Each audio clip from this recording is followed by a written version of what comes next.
I am honored and privileged that you're here with me today. So welcome. Thank you. Thank you. For those of you who don't know you, you are world renowned. But for those of you who don't know you, let me read your background. And you sent me it was a page, and then you said it was a shortened version. Right. I was like, so I condensed it, but it does not encapsulate who you are and the impact that you've had. So I just want to preface that. But Dr. William A. Smith is a distinguished professor at the University of Utah and one of the nation's leading voice on psychological impacts of racism. He's internationally recognized for coining the term racial battle fatigue, a concept introduced in 2003 to describe the toll of chronic racial stress on Black and Brown communities, which will be the bulk of our conversation today. Okay. You hold appointments in psychiatry, education, and ethnic studies, and serve as a chief executive administrator for strategic initiatives and mental health justice at the Huntsman Mental Institute here in Utah. Your research has shaped conversations across education, psychology, and mental health, and you've been recognized as one of the world's top 2% of scientists. Is that right? Yeah. That is amazing. Yeah, I was surprised. Wow. That's it's been a couple years, Yeah. right? I just found out about it. What? You just found out? That's pretty amazing. Yeah. And you've been recognized. I mean, there's several. I mean, you have that was the page, the list of awards and recognitions that you've accomplished. But what I want to do is I want to understand your personal journey in sort of getting into exploring emotional and psychological impacts of racism. Right.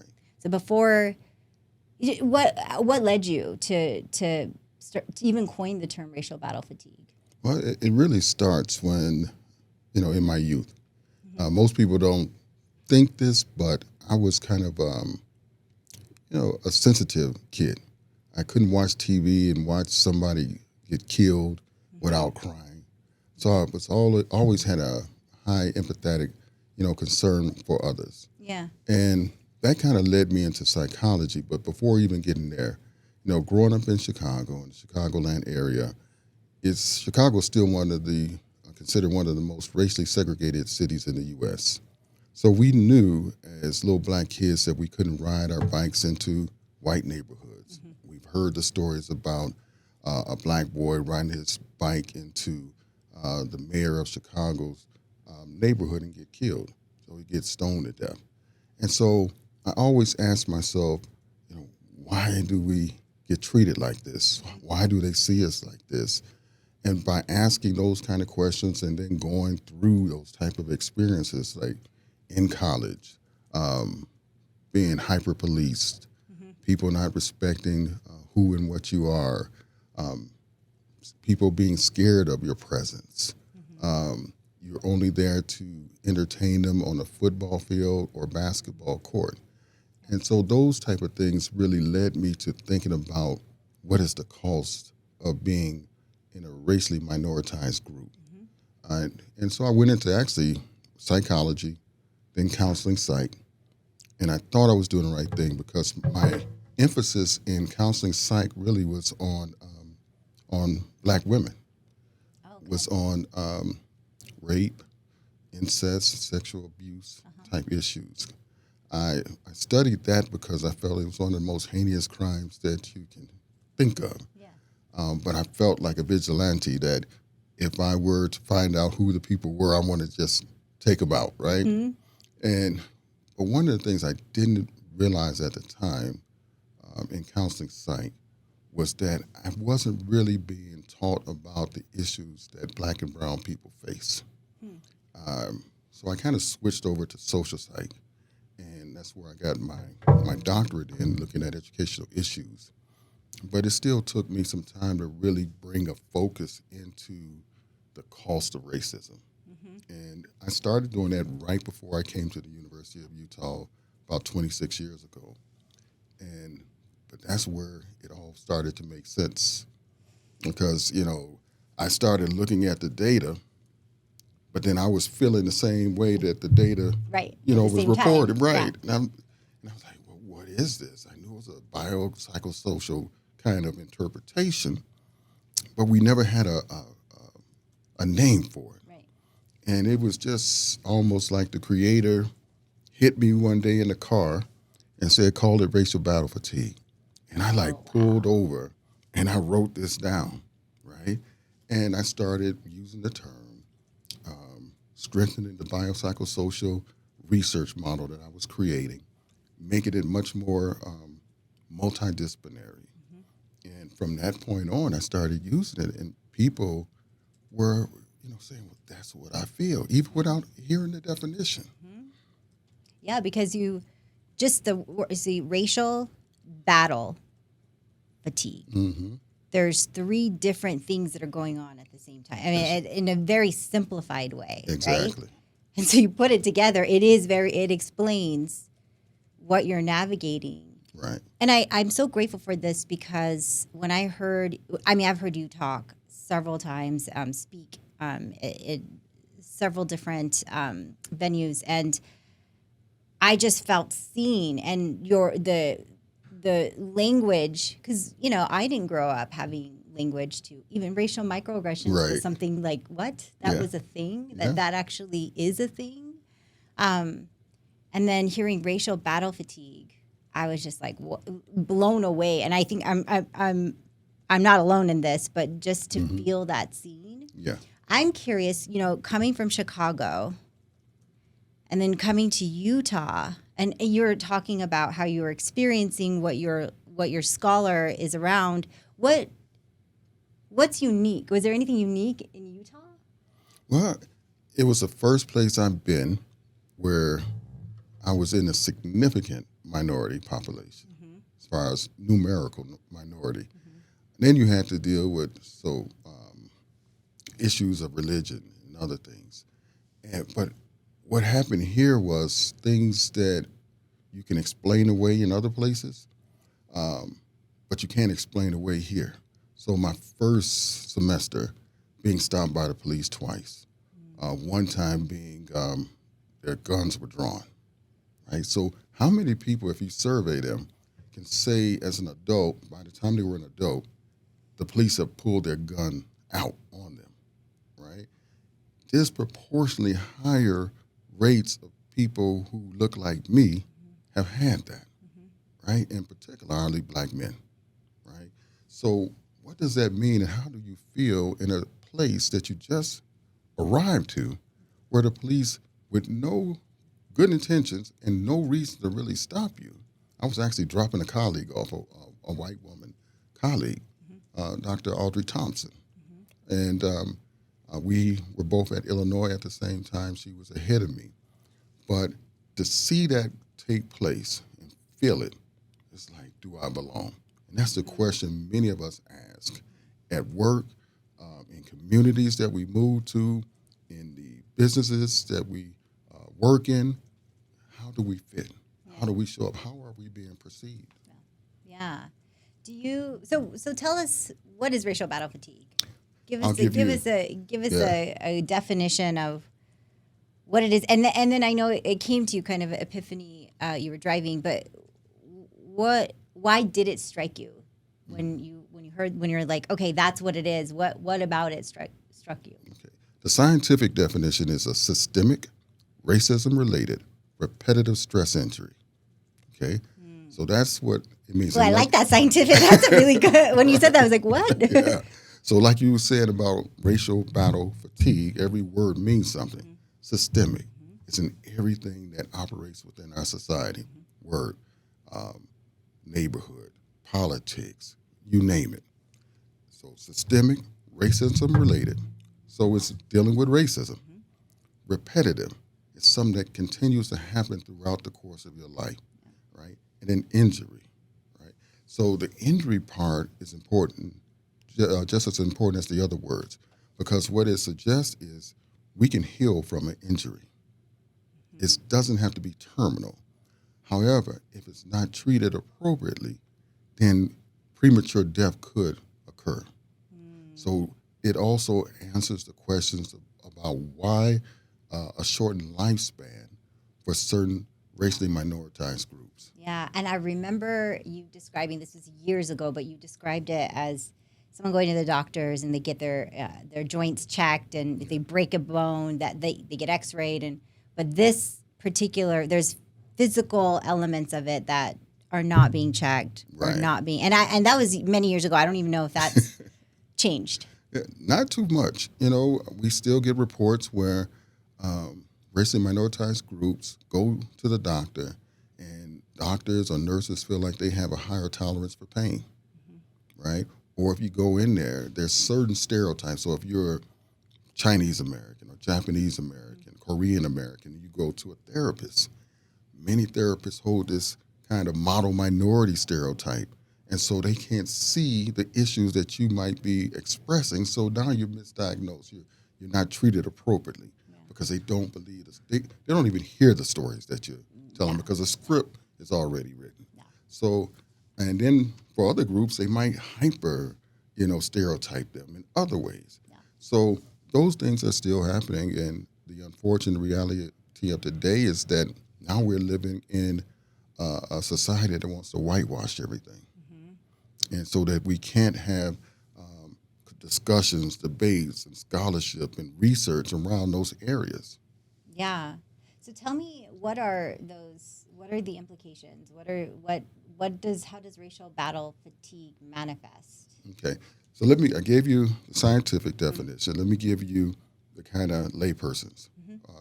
So it's like, that classic song, "Don't Push Me Because I'm Close to the Edge." That's how people feel. Like, one more person say the wrong word to me, I'm going to snap, right? Yeah. So that's what people are reporting. Now, what was the question that you asked? Is what are the manifestations of racial Okay. battle fatigue? So you have the psychological ones, Yep. you have the physiological ones, and you have the emotional and behavioral. So the psychological ones could be let's go with physiological because it's really easy. Physiological ones, you get ulcers. Some people break out in rashes, hair loss, type 2 diabetes.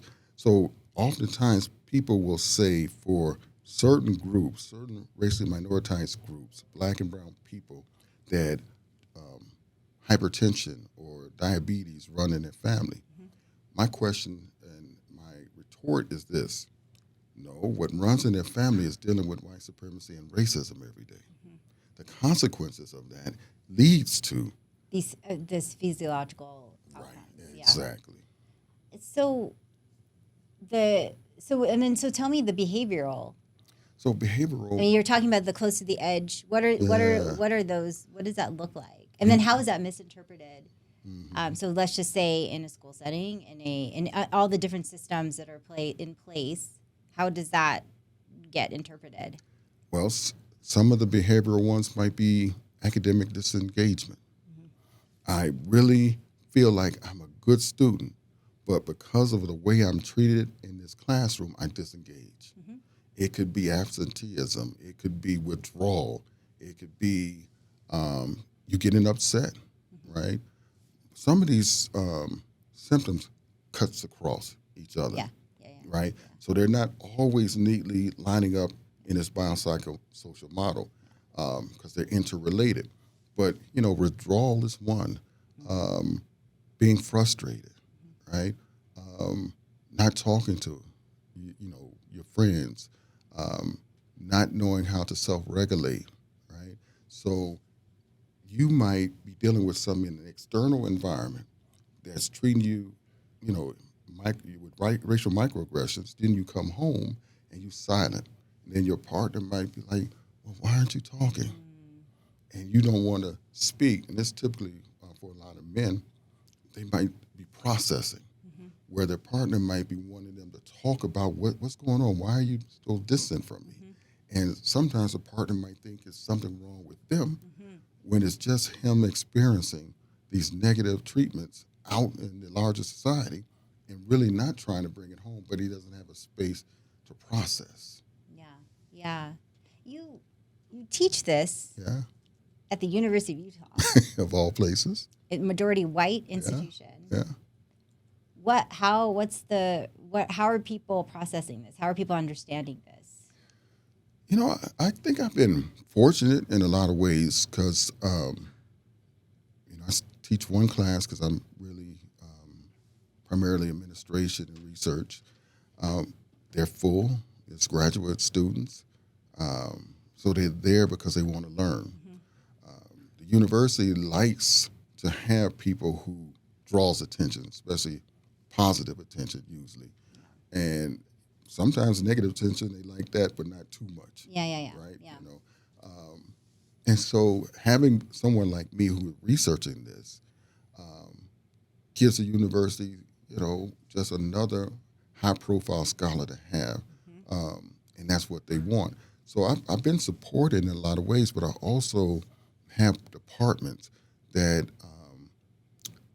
want the truth to be told and taught, right? So Right. that's kind of a protective bubble. And some people don't have that in some of the places that they work. So it's That's right. less likely for them to be rewarded for what they do. That's right. They could be penalized. Yeah. How has it evolved since 2003? Racial battle fatigue. Oh, man. And then I have another question. This is probably separate, but just to differentiate, because people have heard microaggression. Let's go there first, and then Okay. we'll talk about the evolution. But microaggression and racial battle fatigue, how are they different? How do they overlap? What are they different? Yeah. Let me give you a little bit more background on that. So, Dr. Chester Pierce was a Harvard psychiatrist. He also had like me, a joint appointment in the School of Medicine, Department of Psychiatry, and also in the School of Education, right? He was one of my mentors, right? I did not know that. Yeah. And so Dr. Pierce's work was to talk about hostile environments.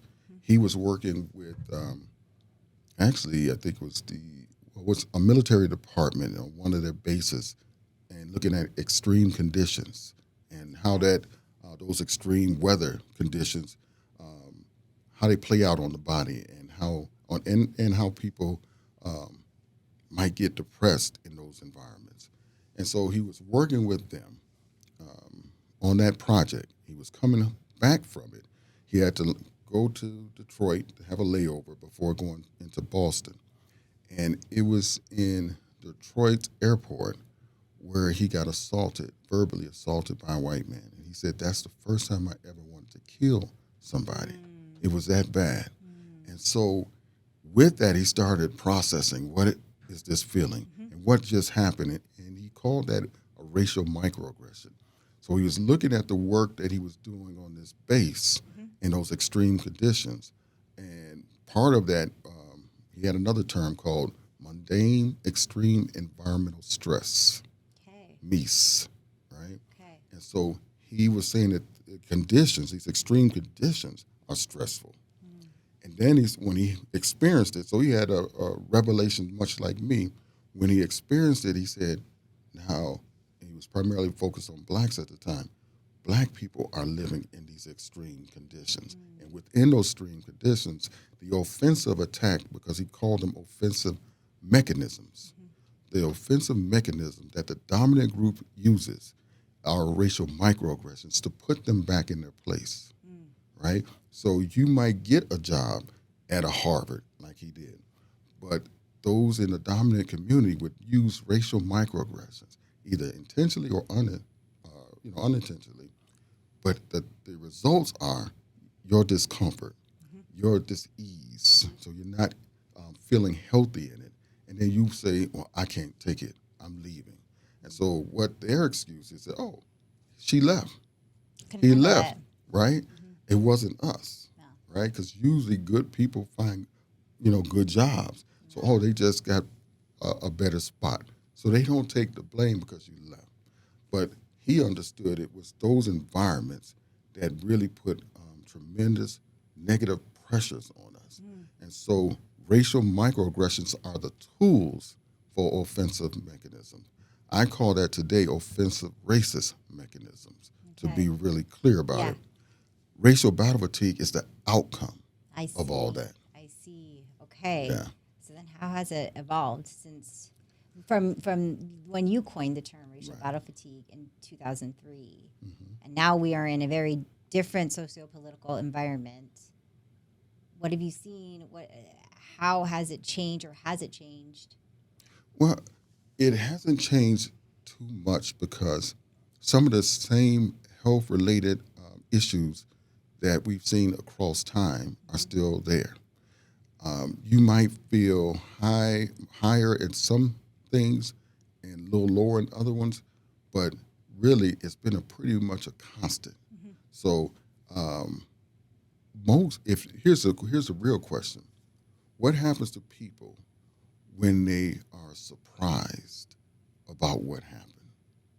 So so if you feel like you've expected this to happen, then usually you have a coping structure in place, Right. right, to try to self-regulate.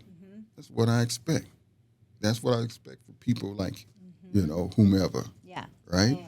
But if you are taken by surprise, now your guards are down, right? I did a study on African American men and hope, and the hope was really came out in the study much like what Derek Bell, the Harvard law professor, when he talked about racial realism. The younger black men, so those people from 18 to say 35, had high hope. The older black men, all the way up to the 80s, had low hope in this society. The younger black men, high hope, high racial battle fatigue. The older men, low hope, low racial battle Because of fatigue. the surprise value, or there's Right. a bit of a shock phase. Like, this is Yeah. interesting. That's So interesting. what the older men understood was what Derek Bell was talking about: racial realism. Got to work twice as hard to get half as far. There's going to be these hurdles, these roadblocks that you have to overcome. The younger black men were like, I do good, stay out of trouble, get a good education. I should get a good job and be able to have the American dream. Yeah, you can do all that, but it's going to still come at a cost.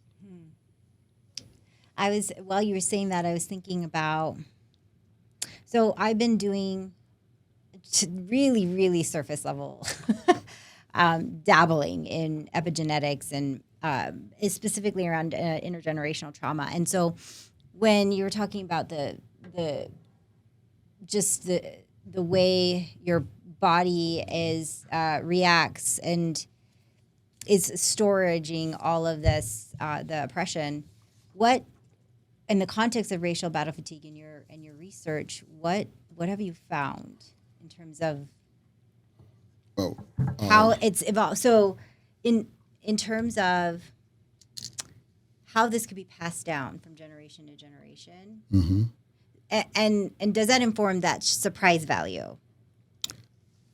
it does in a way. So the racial epigenetics is Is there a based. term, racial epigenetics? Well, epigenetics is the term. Yeah, okay, but the then race- but right. there's a specific Right. area around it. Yeah. So in my work, what I basically say is that with racial epigenetics, there's this change in gene expressions through epigenetic modification. And that is the thing that goes across as a consequential intergenerational experiences. Then there's this intergenerational racial trauma, and that's the transmission of racialized trauma across generations. So that is that gene expression being changed. What happens is that the children of, or grandchildren of the people who first experience this racial trauma, and let me pause right quick, because what most people experience is something traumatic. So it's a traumatic experience. Trauma is what happens in the body. So there's a I've never heard physiological. about that distinction. So Okay. there's a physiological and one could argue a psychological change Yeah. within the body. And until you heal, you carry that with you. So you could have had an experience as a 13-year-old that was highly traumatic, racially traumatic. You carry that all the way into the adulthood. And so your body, you might grow physically and mature, but you're still frozen in time with that and some triggers. So this is where the intergenerational um, epigenetics happens. So there could be, you're more sensitive to a trigger of a certain kind of experience that maybe your grandparents had. The other part of this that's kind of related is what I call racial battle fatigue contagion. So now one is a gene expression across time, but then there's this racial battle fatigue contagion that means that I don't have to necessarily experience it in real time today but if I'm close to you and you experienced it, then it's a contagion factor. Take on the same kind or very similar feelings about the experience that you went through. Yeah. So it could be a classmate. You could see something like, for instance, what just popped in my mind is that police officer at a school who came into a classroom and he grabbed this little black girl and threw her down out of her desk. What happened to the rest of those children? Witnessing of that. Right. What might have happened is that experience was traumatic. It was definitely traumatic for the girl. But now you have racial battle fatigue contagion among her peers. So something Is that regardless of race, or is that does it impact? I mean, I know that's a dumb question, but I want to clarify. Usually it's within racial group. Yeah. However, racially minoritized groups can experience, it could be, say for instance, a black person going through something and an Asian American person having contagion. The more they see them as closely related and connected to the experiences of other racially minoritized groups, then it could be experienced higher, or But here's an interesting thing about, because I think what you were kind of getting at, white people experience or white students. Yeah. They might be offended, upset, but they typically don't get it to the same level. Yeah. It was a study done that looked at if a black person who's unarmed and killed by the police, what happens to the people in that state where the murder occurred? Most black people will have up to 3 months of poor mental health days.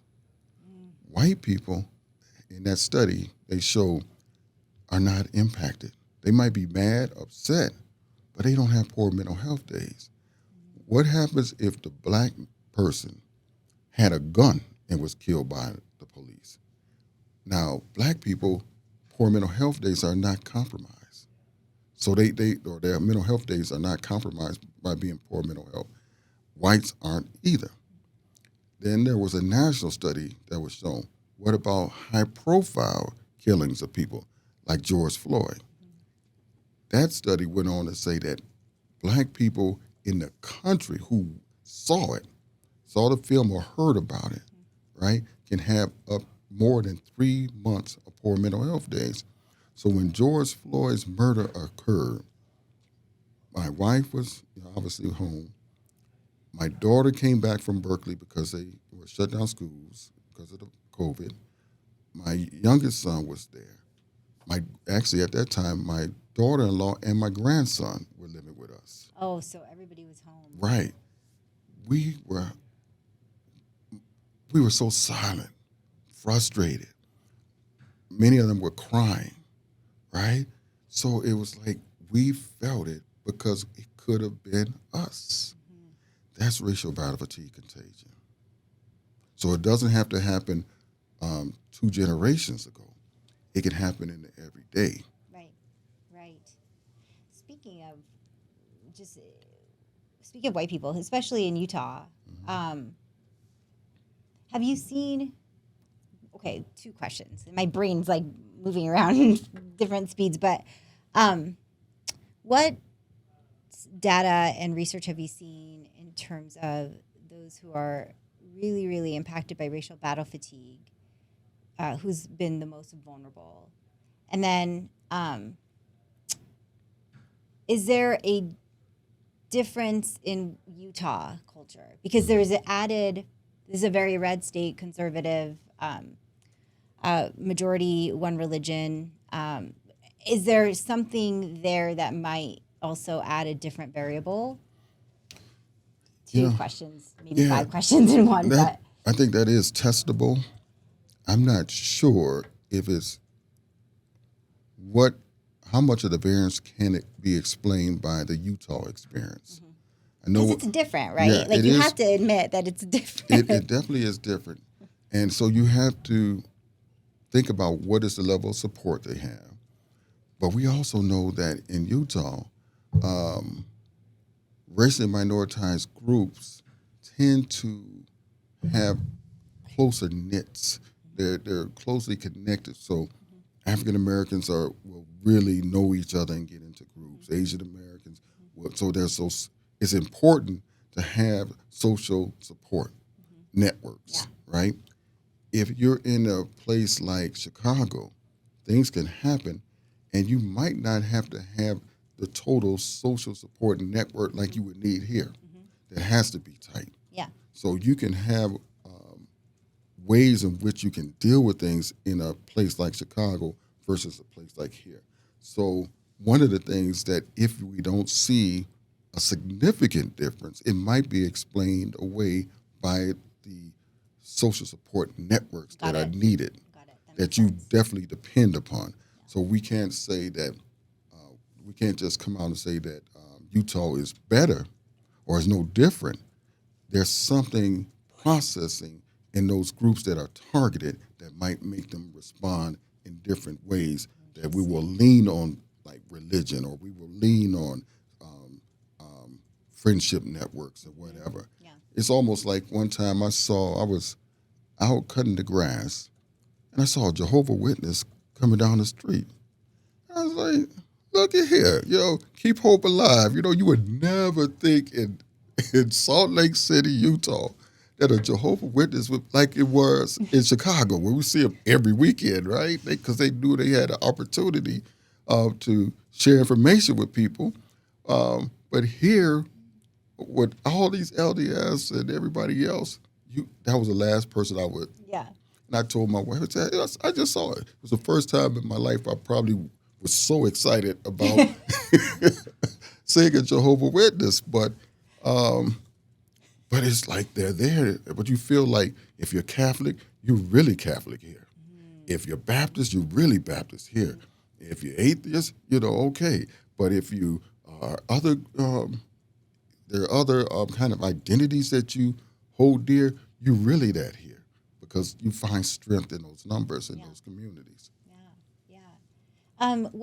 What about our political system right now? Um, Tackling, basically erasing history and erasing that racism is even questioning whether it's even a thing. Right. Eliminating programs, funding, just big major things that are happening. I mean, we are seeing Yeah. such a major shift in how things are just disappearing. Identities are disappearing um, by the system. What? How could that? How does that change the way people experience racial battle fatigue, or how? Um, I guess what have you seen in this time? I know it's been only a couple months, Yeah. but it's a couple years in the making. So it's Yeah. And And are you personally? How are you feeling about this when you're seeing all this unfold, and this is such a big part of your research? yeah, I'm frustrated in to a large extent, and it's not about the the side that's trying to create this stuff. It's the response of the side that call themselves liberal and progressive. Mm, Where is their Project 2025? mm-hmm, Where are all these organizations that say they're progressive and liberal and fight for the rights of um, people? mm-hmm, I haven't seen their Project 2025, Project 2030, mm-hmm. right? So you can't be reactionary all the time. You have to be on the offense. And so I'm frustrated on that side, and I expect what is I was happening gonna on the other ask. Yeah, side, right? I was gonna ask And you. so what I've seen, because it is early, it's only empirical data, but a lot of people are highly frustrated a lot of people, I think, are dealing with depressive type symptoms. Um, there are people who really, it's not just kind of knee jerk or reactionary statement, are really thinking about leaving the country, trying to go other places. So what we're seeing and what we're recognizing is the total destruction of some of the things that took so long to build up. It's easier to tear a building down than to build one up. That's right. You could tear a high-rise building down in a week, but it takes over a year to build it up. That's right. And so I think what's happening right now, we're going to pay the cost for the next 10, 15, 20 years. Yeah. And so that's what's frustrating. And that means that there are things being taken away from us that, one, help so many groups that were in need. And then the data that we can argue with to support why we're supporting these things is being erased. Yeah. Yeah. Yeah, that's that. I think that's the. I was just talking to a few friends, and I think that was the thing, that this is going to take us decades to even get back. Right. As swiftly it was done, it will take us a long time. Yeah. We'll be relying heavily on our future generations. Yeah. Could you tell me a little bit about the most vulnerable and the most impacted by racial battle fatigue? I know you started your research in Black men, Oh, teachers, African American professors. professors. Yeah, men and women. Oh, okay, okay, okay. So I started there with African American professors. Okay. Somebody created a Wikipedia page and said that I started with black men, black boys, and people went to that instead of my research. Okay. And so for years it Right. started circulating that that's where it That's what started. it was, yeah. But it was actually on African American professors in different groups, men, women, LGBTQ members, and things like that. And then I moved to black boys later and men because nobody was really talking about them. And we know disproportionately there are women in higher education and then professors, and then when you usually study the groups that you're a member of. And so the experiences of black boys and men wasn't being taught. So I started off as a multi-ethnic. Even my dissertation was on, I had white, black, Latinx, and Asian American students, right? So I started there and was forced really to move to black boys and black men because most people were using these negative stereotypes, defining them as a problem at birth, and then basically dismissing them and saying that they get what they deserve: prison, special education, homelessness. So if you see a black boy or black man going to jail, you're not alarmed. You've been desensitized. So they're born that way. Black women or girls are made that way by the system. So if they do something that's antisocial or problematic, what happened to cause them to do that? So they're treated a little bit with much more respect, dignity as a person, that they, in every place we study here at the U, they understand that it's a systemic issue. And what black boys were often seen as a problem. And so I don't suggest that means that they're the most vulnerable. I don't know who the most vulnerable is, because it's different things and different experiences and different contexts that might make one more vulnerable than the other.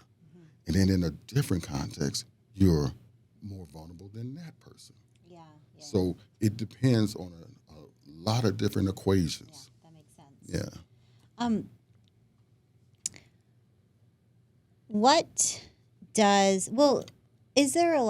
Are there a lot of conversations around psychological impacts of racism? Have you seen that grow, or is that Yeah. still sort of No, I not see. really talked about as much? I've seen it grow. It's not talked about enough, though. Yeah. And again, the research is warped in a way that people are speaking about certain groups that they don't have a full understanding and appreciation for. And so sometimes they get those things wrong. And hypermasculinity. That's one of the most problematic terms I ever come across. People use it and they think they're using it for the right reasons, but they haven't studied the population enough to say, maybe this isn't about hypermasculinity. Maybe it's something else that happened, right? You have to go a little bit deeper than a reactionary term to explain a whole group. Yeah. So that's kind of what I was talking about before. We're much more sensitive because we got feminist theory, black feminist theory, all these different branches to be a little bit more sensitized and explain a little bit more fully when it's girls or women. But where are the theories to be more sensitive to explain it for boys and men? I'll give you a little personal anecdote. Don't talk about it much, but and I was disappointed in myself because it took me too long to figure this out. But like my parents divorced when I was a child. My mother was great because she never said anything negative about my father, and so I had no negative experiences to being socialized to think about my father in negative terms. She said, your relationship is your relationship with your father, not my relationship.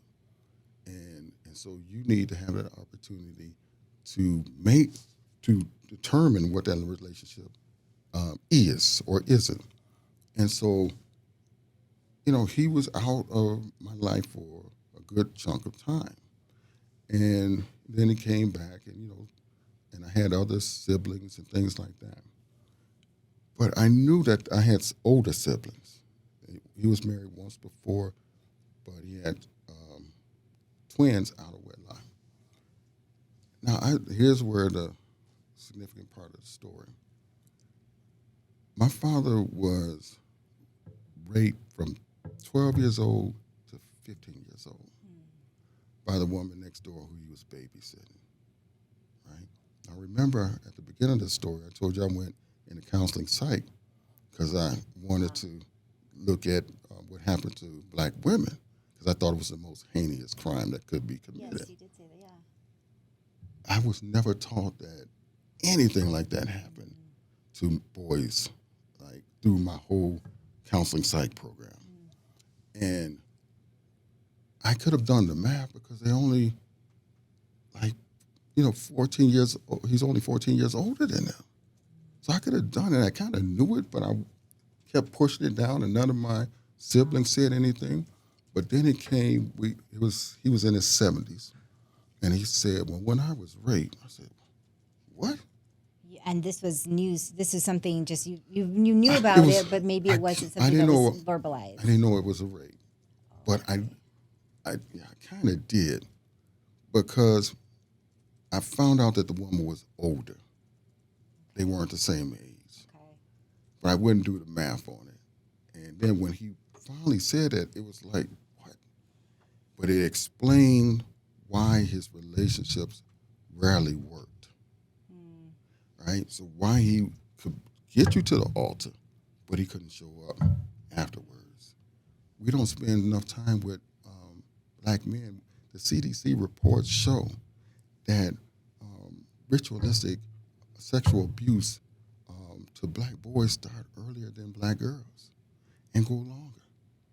It's in the CDC reports. Wow. But for some reason, we won't touch that. Right? And so as a psychologist or a psychiatrist, you have to understand that data.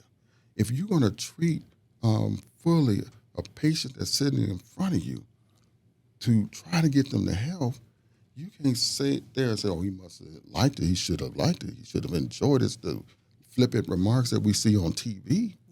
Yeah.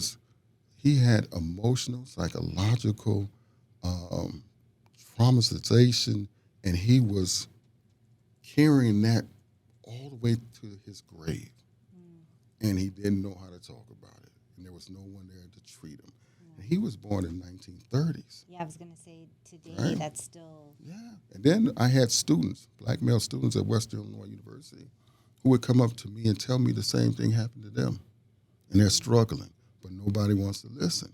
So that's my whole point about one group.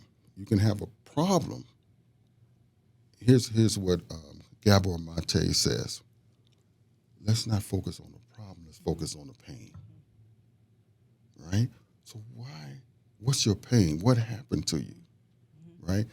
That you act out or you withdraw or you're abusive or you do something must have happened, because people who are healthy mentally, physically, spiritually, emotionally do not do certain types of behavior. They tend to be compromised because of what happened that was traumatic, right? And they never had healing.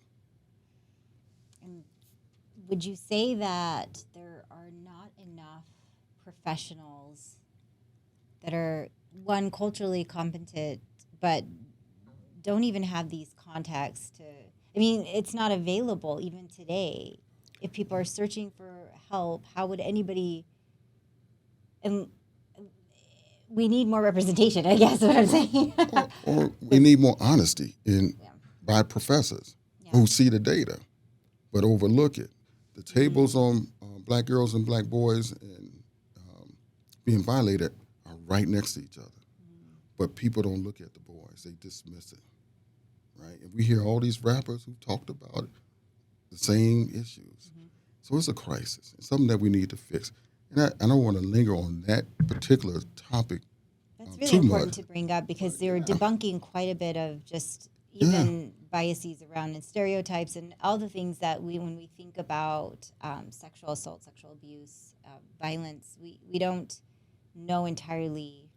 I've never heard that before, so I appreciate you even saying it. Now the CDC, that data is off their website. Oh, it's off their website? Yeah, so you can find it if you have a report from the past and you've downloaded it, you could go right there and find it. As a matter of fact, some of the things, like I was giving a talk with a group of scholars. They got a grant, and we did this, I forgot what it's called, but it was Understanding Race and Racism. And we went to Chicago, gave a presentation, then we went to New York City, then we went to San Diego.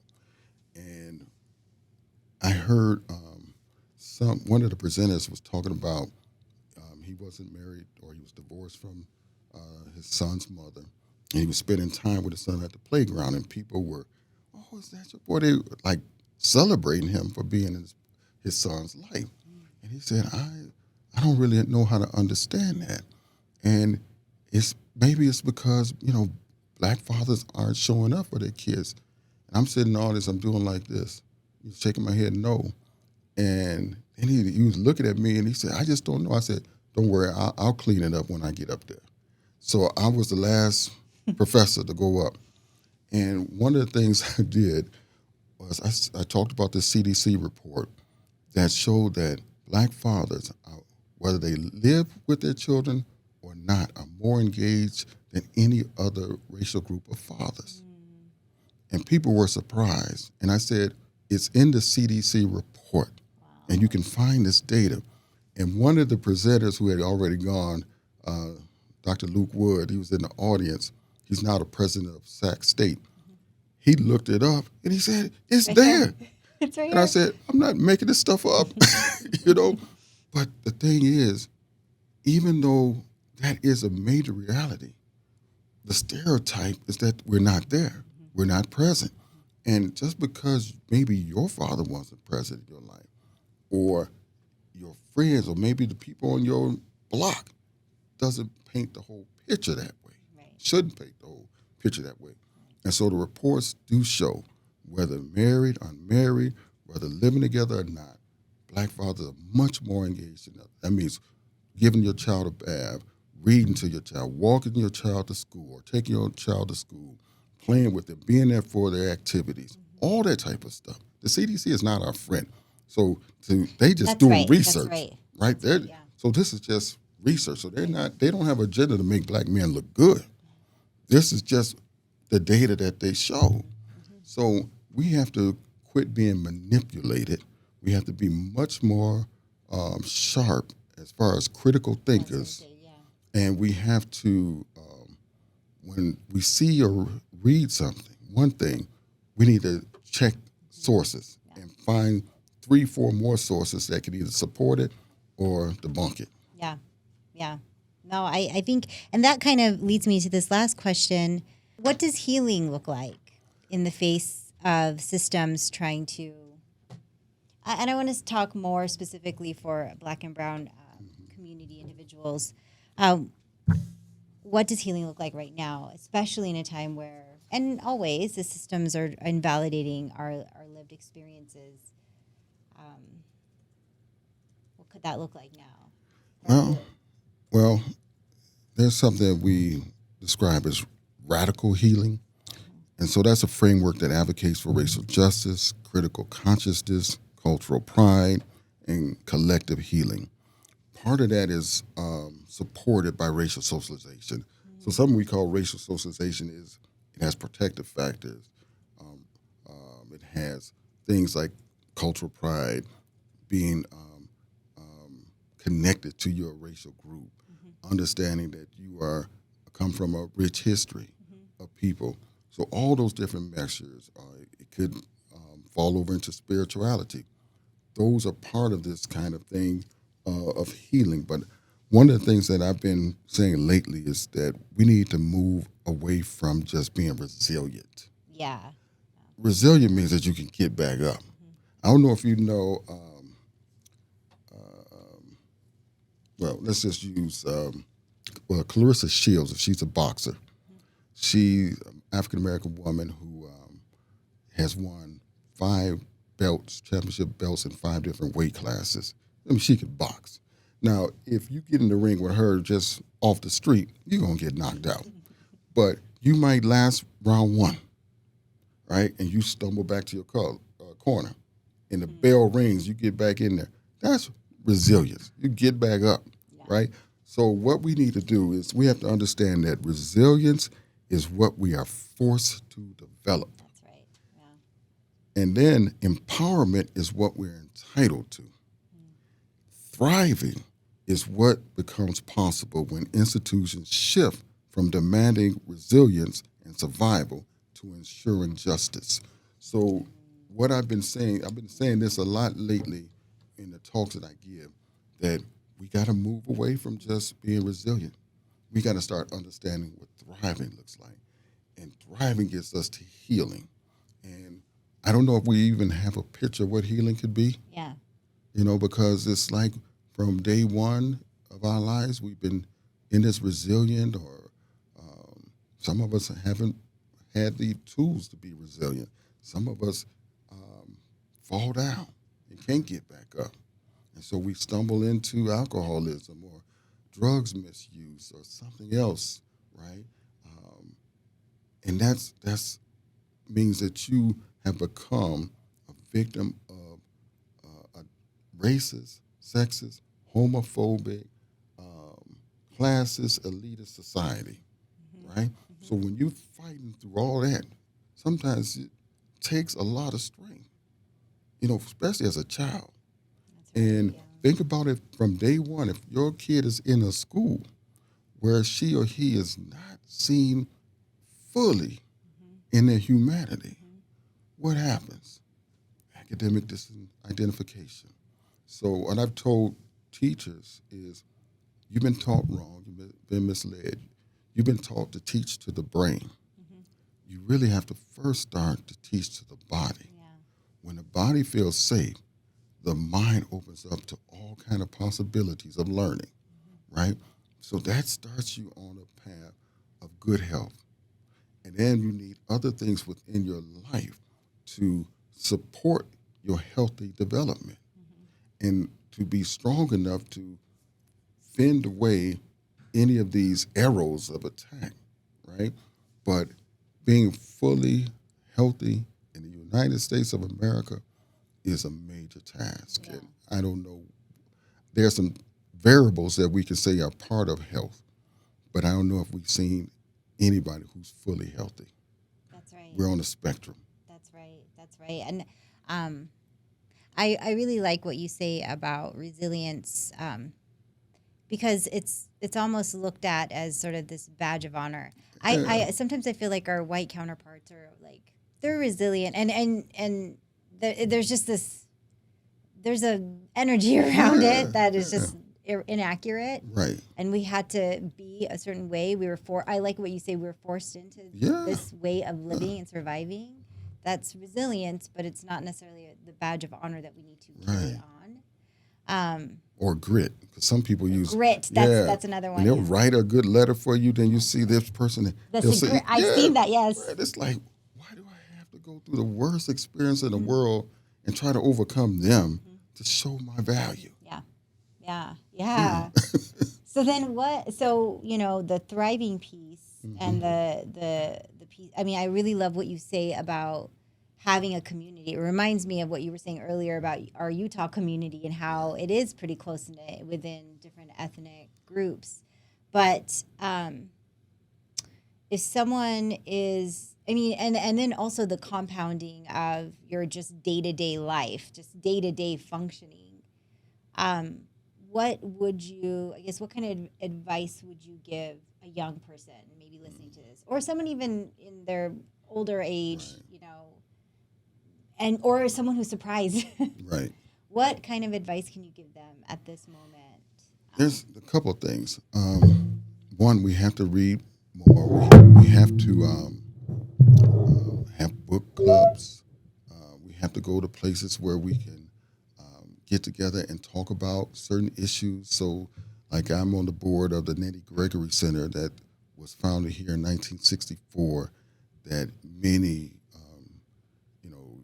youth who are a part of a racially minoritized group, a family, went there for support, went there for food, went there for learning, went there for protection. Parents, single parents, were able to have their children there for just to be watched for a few hours so the parents can run. So we need places like that. So, but we also have to set up our homes as a place where we don't allow the external world into it. There's a poet and writer named Haki Madhubuti. He and his wife, Safisha Madhubuti, who is commonly known as Carol Lee, Dr. Carol Lee at Northwestern University. They own Third World Press. Haki wrote Haki often talked about, and I call this the Haki method of making your home, your house a home.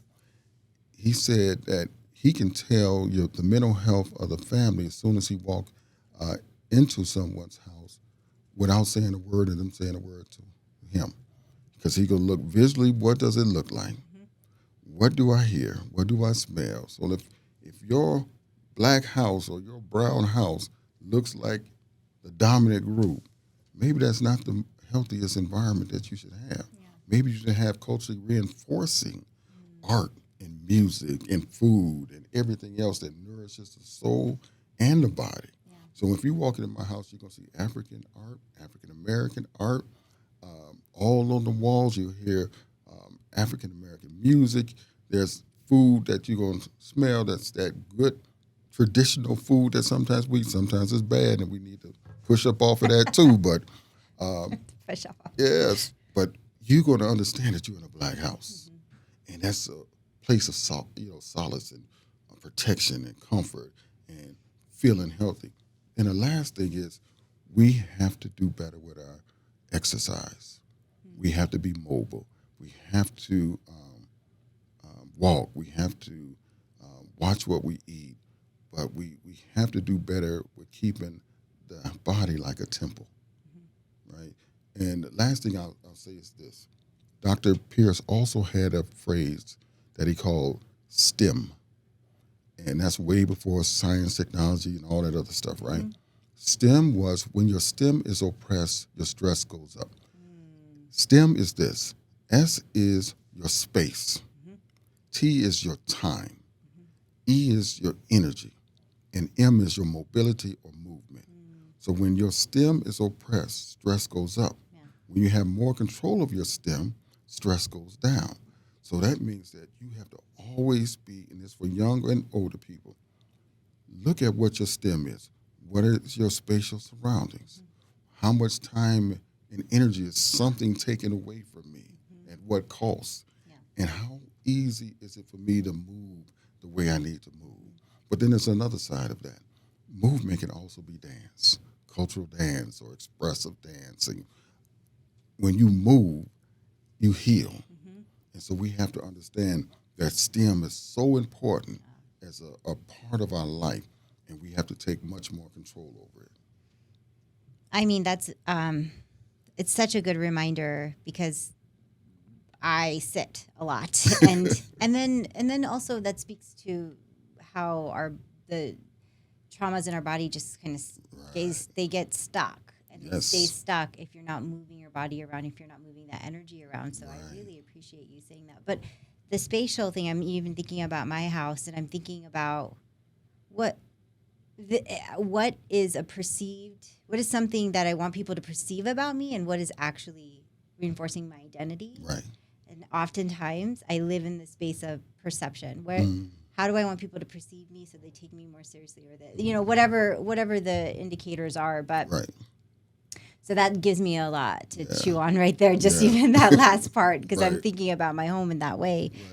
Right. Thank you, Dr. Smith. Thank you. I've learned so much. And it's every time I talk to you, I learn a big piece about this work. This work is it's a lived experience for me. I live here in Utah too. I've known you for years. Right. And I just learn something new every single time. And it gives me more perspective in the work that we do, and also just in my own healing journey to understand that it's very complex, and issues of racism and colonialism and displacement and all of our history and you called contagion. Racial battle fatigue contagion. Contagion. That is really interesting. It's gonna take me some days, months to process some of these things. So I really appreciate the profound impact you've had on me and everybody around the globe. Thank you. So thank you so much. Thank you.